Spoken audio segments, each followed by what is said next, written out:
Please welcome the hometown heroes. It's your LA Valiant. Hi everyone, this is LA Valiant CEO Noah Winston. We wanted to take this opportunity, now at the end of Stage 3, as we look towards the end of Season 1, to kind of do a recap, to retell the story of the start of the Los Angeles Valiant, the ups and downs, the trials and the tribulations of our roster, and show you how we ended up at the place where we're at today. Inside Los Angeles Valiant has provided you an unprecedented window into the internal mechanisms of our team, and so we want to make sure that everyone's on the same page and fully caught up before we go into the most exciting time of the Overwatch year.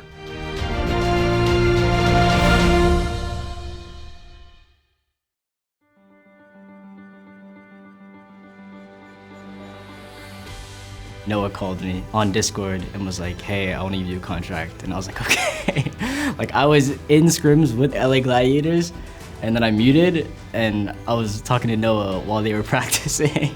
I was playing on some amateur teams, just like participating in some small tournaments here and there on the weekends, stuff like that, just like anywhere to build up and spread my name around. And then eventually I used those as stepping blocks to getting where I am now. Playing with Koreans and like playing with French people now is like, it's crazy because there's people from all over the world on the same team communicating in the same language, which I never thought was gonna happen. Our team understand our English. We played together long time, so you guys can understand. We got off to a pretty hot start in Stage 1. We finished just outside of the stage playoffs. We finished 7-3, I think far better than anyone, maybe including ourselves, were expecting. But I think because of that really successful first stage, we weren't able to focus on the underlying problems of the team. It's almost as if winning covered up a lot of those problems. And so in Stage 2, when we didn't have that momentum and we weren't as successful, those problems really came to the forefront. And we had to confront them in a way that we hadn't had to previously.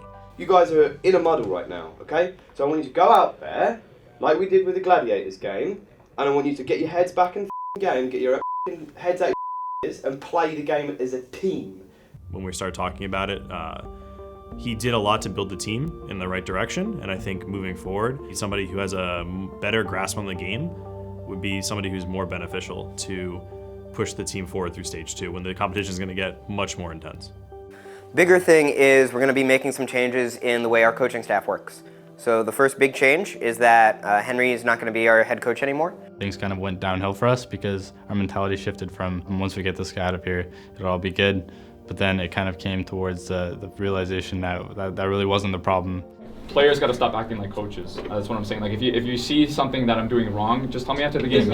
You tell me first. I said no, you first. I tell you when they come, you ult, and you said yes, okay. If this is the problem, in game, we can't really speak about stuff. We can't speak about it. When there's a lack of leadership, people don't really have a third party to like vent to. I had to deal with a lot of pressure and stress from the main roster guys, and just like I had to take a lot of criticism and a lot of feedback, and they didn't do it in the nicest way. This is the shot. If this doesn't work, it's going to be really hard to kind of build that bond up again. You know, I'm a big fan of yours. I'm really looking forward to see what you can do with like a more structured system. I felt like I wasn't good enough to be here, and I felt like there's no reason for me to be here, so my mentality kind of shifted. And in order to resolve those problems, we felt like some changes were needed. We brought on a new coach, Coach Moon. 네, 제이가 들어왔고 이제 노아 사장님과 미팅을 통해서 이제 서로 간에 뭐 어떤 거를 원하는지 그리고 어떤 거를 잘할 수 있는지 이런 거에 대한 이제 제가 브리핑을 했고 그리고 이제 노아 사장님도 저를 이제 최대한 신뢰와 믿음을 주셔서 팀을 잘 운영할 수 있도록 옆에서 서포트를 해주기로 하는 약속까지 다 받고선 얘기가 이렇게 좀 좋게 잘 돼서 제가 여기 와 있는 것 같습니다. 못한 거기 때문에. They just keep coming in. We're just not doing a good job in taking them back out. 그냥 되게 간단한 문제야. Just think of it 그러니까 너무 이거를 크게 생각하지 마. Don't think about it too deeply. 우린 오늘 끝난 게 아니야 경기가. It's not over. 오늘 토너먼트 마지막 날이 아니야. It's not the last day of the tournament. 내일 또 해야 되니까. We're gonna play again tomorrow. 오늘은 오늘이고 내일은 내일. Today, tomorrow's tomorrow. In between Stage 2 and Stage 3, we went through a pretty sweeping set of roster changes in order to give us the tools that Coach Moon and I feel like we need in order to win. Coming into Stage 3, obviously with Space starting, and then bringing in Custa from Dallas, we knew that they were going to have an immediate impact. When you got new people on any roster, like make a good motivation. We have your inaugural Valiant jerseys, gentlemen. coming up. There you go. There you go, guys. Hey! Other one thing. Wi-Fi. He's sitting down. Yeah. Your PC's okay? Your PC okay. The only determining factor of you being on the main stage is your skill set and the level of effort you put in.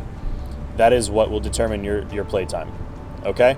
And I know the coaches think they're in agreement that if you're putting in the effort and you're showing the skill set that we need, you will be playing. 룰 자체가 이제 12명을 팀에서 보유를 하게 됐는데 그럼 당연히 이거를 전략적으로 저는 사용을 해야 된다고 생각을 하고 있고 We understand that like we can't just go all in on one 6-man like stage crew. Something happens in terms of injury, you'd have to forfeit a match. The meta changes, you need somebody who can fill those shoes. So having a full 12-man roster allows us to maximize the strategic diversity and also prepare for any like unforeseen circumstances. Listen in. Trace a hop on point, there we go. I can. Yeah, we have to done. Nice, good. Shit. Alright, good up.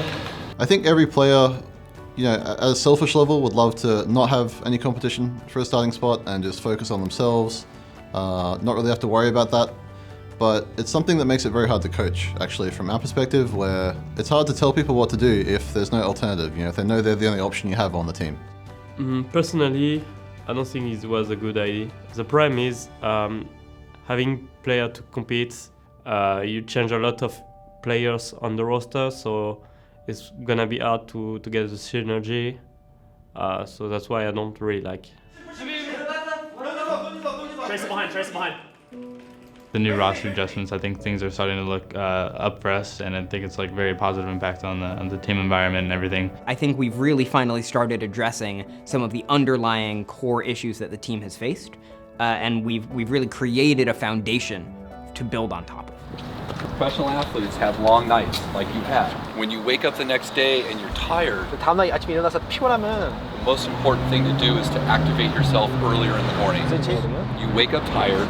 일어나는 게 피곤하면은 You stay tired. 하루 종일 피곤해요. You get more tired. 그리고 you get 하루 tired 지나면서 quickly. 더 피곤해지고 더 빨리 피곤해지는 거예요. That's why you're flat today. 뭐가 안 되고가 아니라 그냥 다 준비가 안 돼 있다니까. It just feels like the entire team is just not prepared as a whole. 지금 계속 같은 패턴이야. 1, But 2경기는 it's 그냥 always the same pattern.